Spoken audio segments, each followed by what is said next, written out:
Я поздравляю всех жителей Приднестровской Молдавской Республики.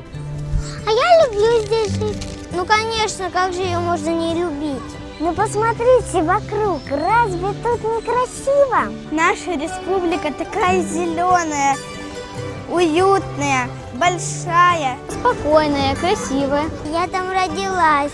И там живут мои мама и папа. Мы друзья, близкие и знакомые. Сестры двоюродные и троюродные. В одной семье могут встретиться и молдаванин, и украинец, и русский. Болгары, молдаване и многие другие. И не важно, на каких языках они разговаривают, важно, чтобы они понимали друг друга. Когда к нам приезжают гости, то они говорят, что у нас очень гостеприимный народ.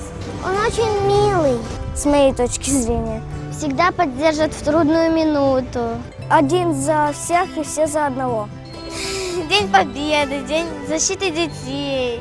Я на всех праздниках была. Поздравляю всех вас с праздником республики. Желаю всем удачи, здоровья и хорошего настроения. Свободы. Мирного неба, вкусного хлеба, ключевой воды и никакой беды. Почаще улыбаться друг другу.